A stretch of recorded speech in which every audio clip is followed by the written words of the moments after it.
Welcome home to USA Global TV and Radio, a place where dreams take flight, with authentic storytelling, diverse perspectives and meaningful conversations, where global stories unite and bridges are built beyond all borders. Discover world-class education, entertainment, hope and inspiration. Together, we're building bridges worldwide. Subscribe to our channel, USA Global TV. Download our app, USA Global TV. Be our guest or join our team. Visit usaglobaltv.com. Thanks to our founder and executive producer, Dr. Jacqueline Kerbeck. Music score by Yeffy Tang from Cloud Road Music. Voiceover artist Mike Porter. Creative direction by Paul Garcia. USA Global TV and Radio. Your home for global connection. All rights reserved. This video and its contents are the exclusive property of USA Global TV and Radio. Unauthorized use, duplication or redistribution in any form is strictly prohibited.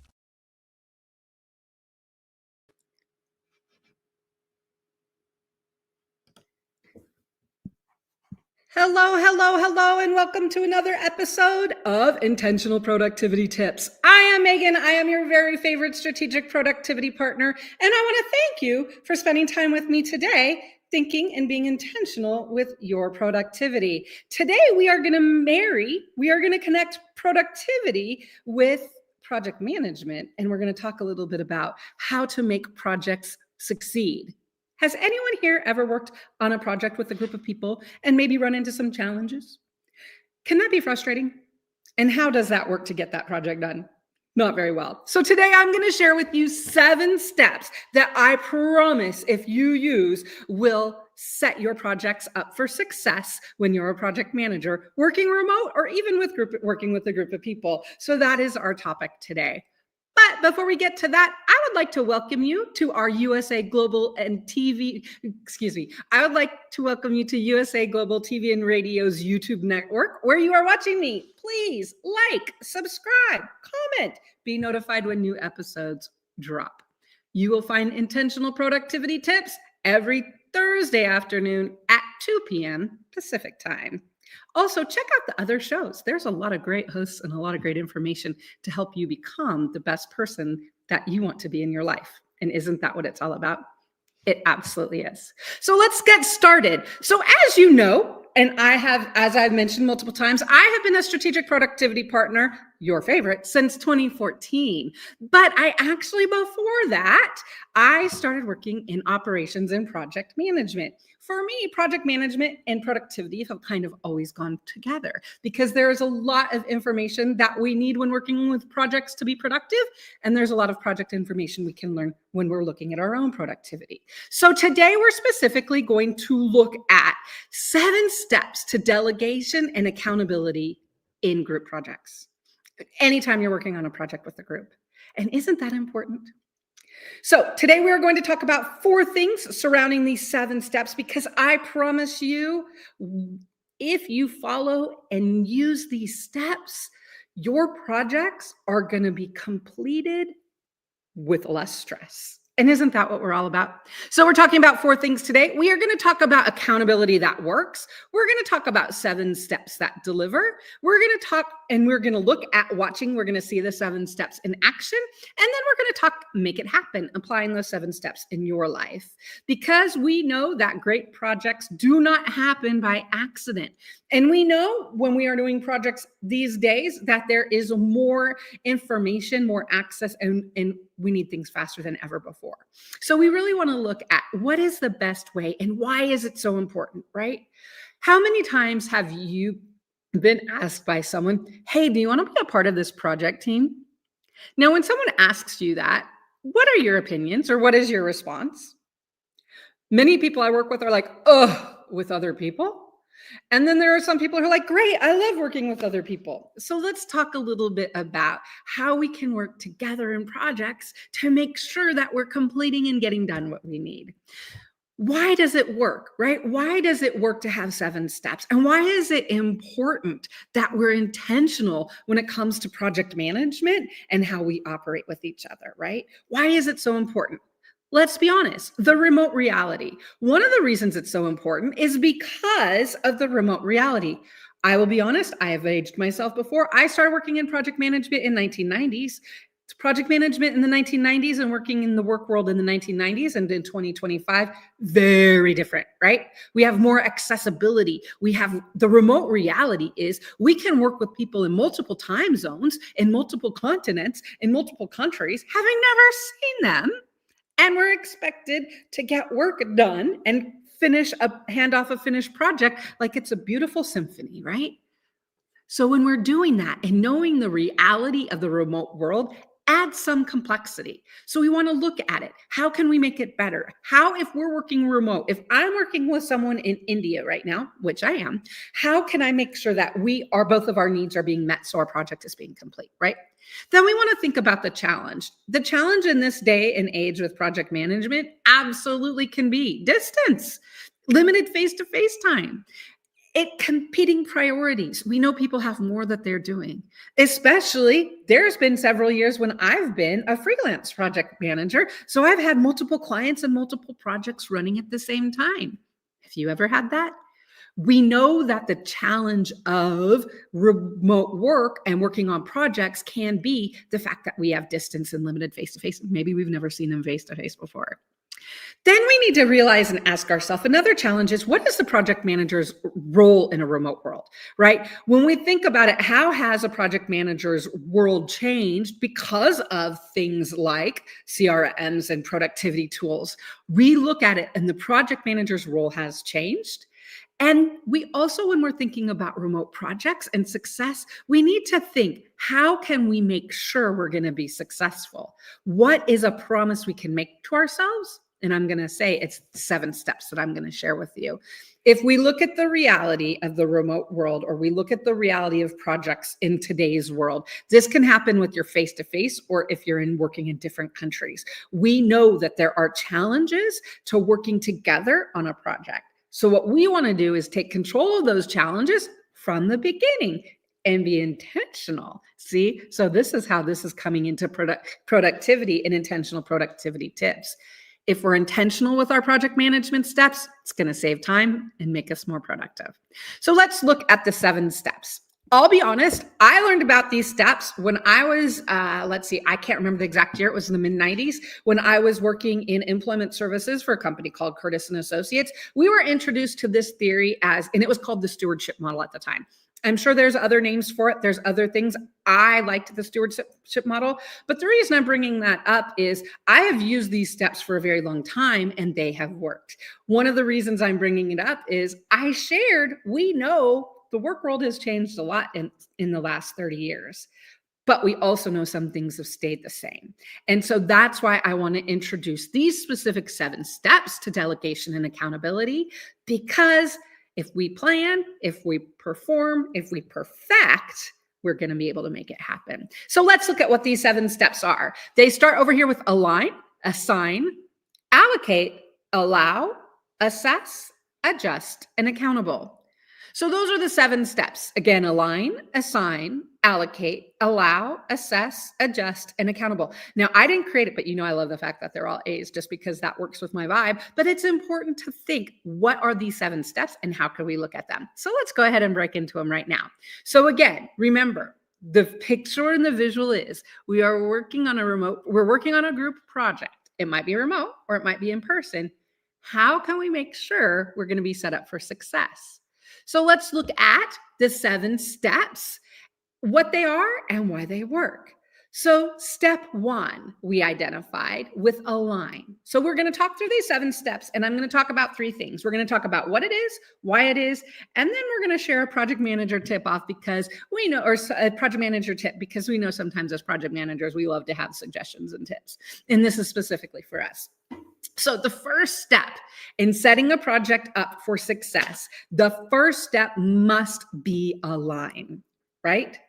What does align mean? Well, align means that we are getting everyone on the same page. We're clear on the who, the what, the when, the why, the where, and the how. Aligning is getting everyone on the same page. Why? Because if we don't share the same expectations, we are never going to be headed in the same direction. We might finish a project, but it's not going to be clear and there's going to be some hiccups, right? So we know that expectations and having set shared expectations allow us to deliver similar outcomes. And that's what we want in a project. So let's talk about this from a project manager's perspective. Let's put our project manager hat on, right? So if we're thinking of a project manager tip for Align, one thing I recommend is after you've had your kickoff meeting, after your project, you've gotten and you're ready to go, you've met everyone, I send out an Align statement. And I actually say, I call it, this is our alignment statement. And I tell people, this is what we're doing on the project. Again, this is the what, who, why, when, where, how much, all of the details. And I send it to everyone because then everyone is on the same page. If anyone has questions, then they can ask and we can readdress. But it's important that we start with alignment. Step 2, assign. So what is that? We clearly need to assign ownership of tasks with deadlines. We need to give the ownership to who is going to be responsible for it. We need to have their name next to who's responsible for it so people see it, right? Why do we need to do this? If ownership is vague, work will slip. If ownership is vague, there's very few times when I'm going to guarantee something to happen, but this is one of them. If you don't assign clearly tasks in project management when you're working on projects, it's going to cause issues down the road. We need to specifically know who's going to work on it. Now, from a project manager tip perspective, this is where we want to use our project management tools. It is 2025. We have an amazing amount of tools. Monday, Odoo, Asana, Trello, ClickUp, right? Right. There are so many. Jira. The tools we have are great. So now we need to use them. And one of the things project managers need to do is we need to assign tasks clearly in the tool that we're all using and that we all have access to, because then we have it clear and people are able to see it. There's no questions. It's very clear and it's very explicit. So step 1, align. Step 2, assign. Step 3, now this is another important one, allocate. We need to allocate the resources, the information, whatever anybody needs to be able to do the project, we need to allocate that. So we need to make sure that every person on the project has what they need. They have the resources, they have access, they have information, they have time to do it. They're not expected to work on this while they're doing 3 other things. That doesn't work in projects, does it? So we need to allocate. Without resources, talent can't deliver, right? Think about some projects you've been on. And I will give a specific example of a project. I was in San Antonio. We were putting on an event. So a group of us came from around the country, we flew to San Antonio to put on an amazing event several years ago. And everything happened except for allocated, right? We were not allocated the money we needed, the specific cash money. We had everything lined up to get vendors and everything into this event, but we didn't have money. It hadn't been allocated to us. So you know what? It caused some problems. And we lost some vendors and it caused us to have to rework. So allocating is essential. If we don't have the resources, we can't do the job. Expecting someone to be MacGyver and come up with magic is not how we want to go into projects. That's not successful project management. That is a bystander and that happens sometimes, but that's not our goal. So when it comes to how can project managers, what is our tip? What can we do to help with the allocation process, right? We can create a resource readiness checklist for every major task. And we can make sure, okay, what are the things that we're going to need? And we can add those checks in and checks and balances in. So after allocate, the 4th step is allow. Now, this is when the magic happens, right? This is when we need to say, okay, you've been assigned and you've been allocated. You have the resources you need. You know what the assignment is. Now we're going to allow you to do it. This is where you give people space and you trust them to do their job. Why? Because if we micromanage, it's going to kill morale, 100%.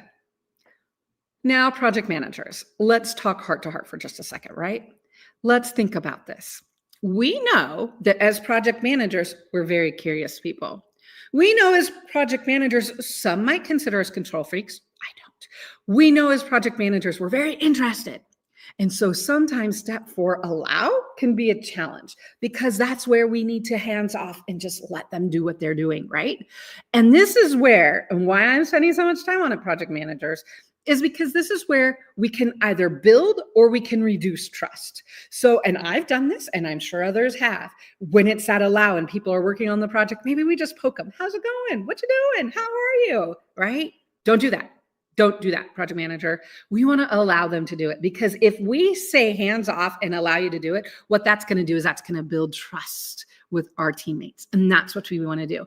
If we hammer and hammer and hammer, and if we nitpick and micromanage, we're reducing trust, right? We all have trust bank accounts. We make withdrawals, we make deposits, or we make deposits and we make withdrawals. And so what we want to be sure is we want to be sure that when we are working with our project team, that we're giving them the space. So allow can be most challenging for project managers. I'll be honest. So that's why we wanted to have that heart to heart. Replace hovering. What we want to allow, we'll have our sprints and our follow-up meetings, absolutely, but we want to give them space. Another tip, if you give them space, which is good, what you want, and then they reach out to you and they need something, be responsive. That is, again, where we can build. Disallow step. Why I'm spending so much time on it. Disallow step is where we can really build trust, because we're available, but we're not nitpicking. And that is what people want in their projects. When I think of project management, I always think of that golden rule: do unto others as you would want them to do to you. Be a project manager or a project teammate to others as you would want them to be to you. Sadly, we know not everyone follows this, but if we're following these 7 steps, it's going to be closer. Step 5, assess. So we've allowed the work, then we need to have key assessment times, right? So this is why what we're doing is we're scheduling status updates. We might be scheduling stand-ups. We might be scheduling sprint reviews, right? We're going to schedule time where we're going to actually assess how the project is going. Why? We want to do it along the way. We don't want to wait till the end because we don't want to be surprised. We want to see the progress and what's going on. And so assessing and having assessment points, again, a stand-up, a sprint review, a meeting, or a status update, it allows us to see the progress, and it allows us to see if is everything on track, or do we need to make any adjustments? That's where step number 6 comes in, right? After we've assessed and we've been honest with everyone, and the entire team needs to be a part of it. There's been times when I've worked on teams and they're like, oh, not everyone needs to be a part of assessing. We're not going to have those tech people in it, right? We're not going to have them involved in it. And I always say that is a huge mistake, because when it comes to step 5 and step 6, you need everyone, and people who have information, critical information, you need them to be there. And so we want to, step 5, once we assess, step 6, then we're going to adjust, right? One we're going to adjust is what we've identified in assessment, we're going to take and adjust based on the team's input. What we're going to do is we're going to use the status updates and the information people have learned along the way. So we're going to adjust. Do we need to maybe use a different tool? Do we need to bring in a different person? Do we need to change an expectation? Is there something we need to do? Why we want to clearly have adjust as a step is because any adjustments, we want to make sure that they're thorough. We want to communicate with them, with the team and our customer, our company, whoever needs to be communicated. And again, all on the same page, right? One tip as a project manager when it comes to adjusting, document all of the adjustments that you make. Add a project record of these are the things that happen. This is what we learned, and this is how we adjusted. Documenting it will do a couple of things. 1, it helps you stay track on the project then. And 2, it will help you in future projects, right? Because you can learn from them. So now we are all the way to step 6. We have just assessed, we have adjusted, and now the 7th step is at the end of the project. And as we're going, we need to hold people accountable.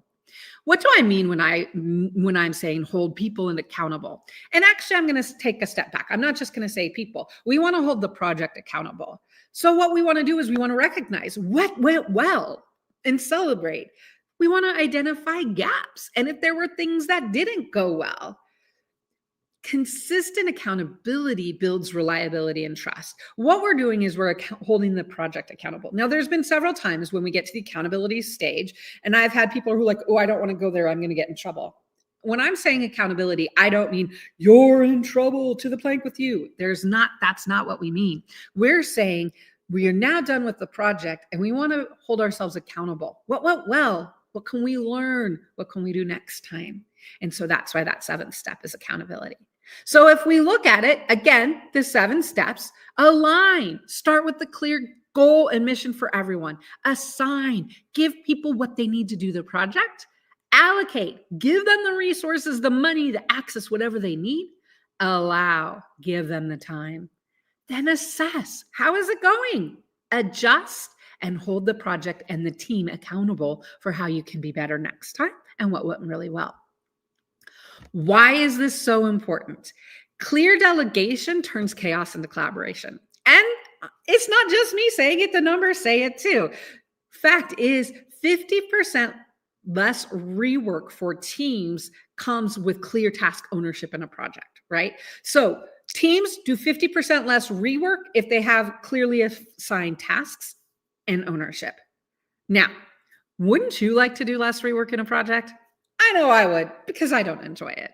And so knowing that these 7 steps will help with less rework, and 33% of teams and people are more likely to finish on time with clear delegation. So we know that assigning ownership and delegating, so aligning, assigning, and allocating is important. It not only works for us, but it works for the team and for everybody as well. And that's what's important.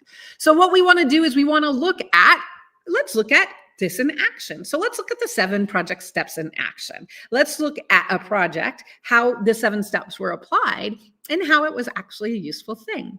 So let's create a scenario. Let's say we're managing a cross-functional team, delivering a new software feature with members in 4 different time zones. So what do we want to do? Right? So we've got a cross-functional team. It's software, a software feature, and we have people in different time zones. So let's walk through the 7 steps, right? So how do the 7 steps align? We want to have a clear kickoff meeting with a brief and shared document that explains what it is that we're looking from this new software feature. We want to make sure at the beginning of the meeting, at this first step, align, make sure everyone understands what we need and what we're looking from this software feature. Then we want to assign, and this is where we would use tasks like Jira. Use Jira to assign tasks by name and give deadlines, right? So as a group, we're going to assign the tasks. Then we're going to follow up in Jira and say, here's your task and here's your deadline. Then we're going to allocate. We're going to make sure that everyone has the server credentials they need. Do they have shared document designs, SME contacts, right? What information do they need to be able to finish that new feature? We want to allocate that, right? Then fourth, we're going to say, you know what you're doing. You've been assigned. You have the resources. Go forth, conquer. I'm going to allow you to do it. Go forth and make that. And this is now, as a project manager who works with technical people, and I am not technical, this is where I say things that I know are sometimes offensive to them, where I'm like, go forth and do your thing. I get it. That's not my thing. But I mean that respectfully, right? I want you to go forth and conquer. Then again, after we've allowed, we're going to have assess. We're going to have a mid-sprint stand-up. We're going to review progress and blockers. And at that point, anyone's going to be able to look at their progress and share their blockers. Then what we're going to do is we're going to adjust. Is there something we need to adjust on? Oh, hey, maybe we need another person on this. Oh, wait, maybe we need more testing. Maybe we need more scenarios, right? What is it that we need more? And then we're going to give it, right? We're going to design, we're going to shift the design, or we're going to support another team member. We're going to make sure that we're able to take care of that delay. And then 7th, that sprint review, we're going to recognize the higher performers and we're going to set performance improvements. And we're going to say, hey, next time we need to know that it takes 3 people to test, not 2. We're going to know that we need to have 14 scenarios, not 2. We're going to have that specific information. One of the whole goals of this has been, the goal and the idea is to be intentional when you're working on a project, and that you're intentional with the group, and that you are communicating. When you think about it, there is one common step between all of these, and it is communication and clear communication. That's what's so important. So how do you use this on your next project?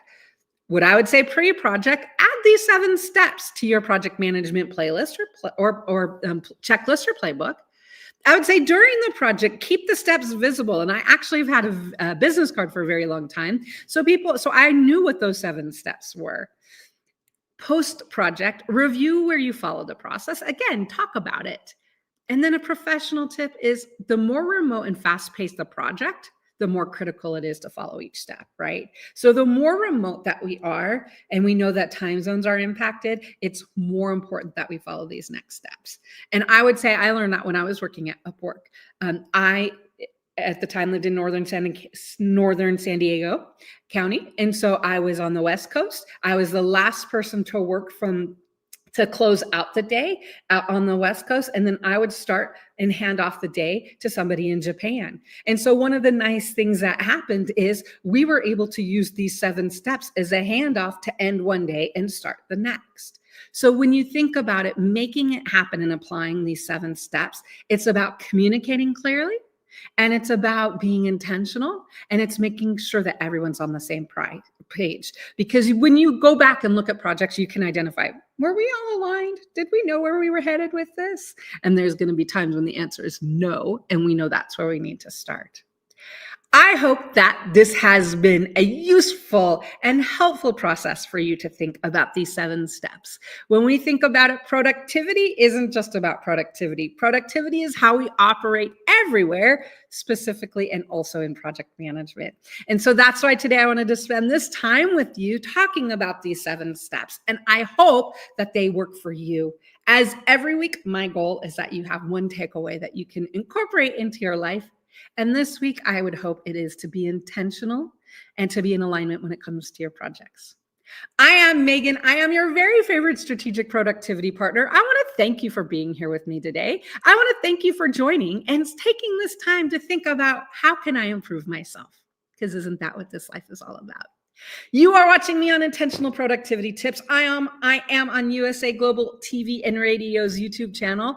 Please come back next week where I will be, and we're going to talk next week a little bit about intentional productivity and what is it? Why do I keep saying that? That's what we're going to talk about next week. I hope that your projects go a little bit smoother this week, and I hope that your time is yours and that you use your time to make your life better. Thank you again for being here. I want to say I will see you next week, and now here's a word from our sponsors. Get ready to wear the brand that's changing the world of media. Introducing the official USA Global TV and Radio online store.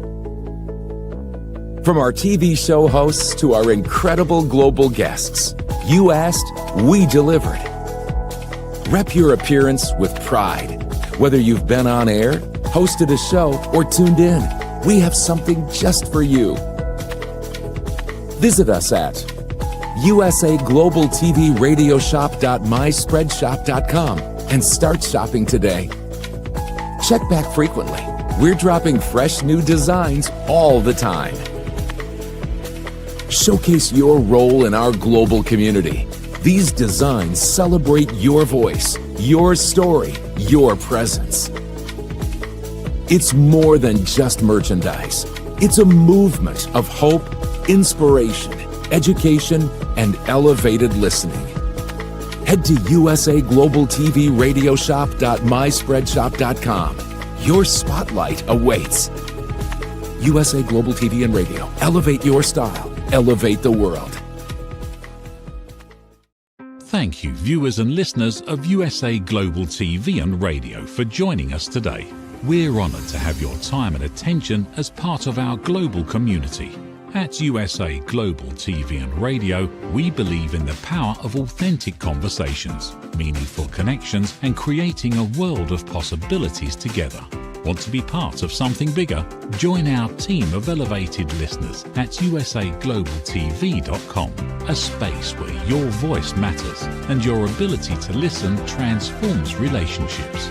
Stay connected with us across all our platforms for thought-provoking discussions, expert insights, and empowering stories. Subscribe to our channels at youtube.com/c/usaglobaltv. Follow us on social media and explore the endless opportunities we're creating for growth, learning, and inspiration. Together, we're not just broadcasting, we're building bridges and changing lives one conversation at a time. For inquiries, contact us at info@usaglobaltv.com. Music by Johnny Dyes. Produced by Executive Producer and Director Dr. Jacqueline Kerbeck. Voiceover by Mike Porter. Creative Direction by Paul Garcia.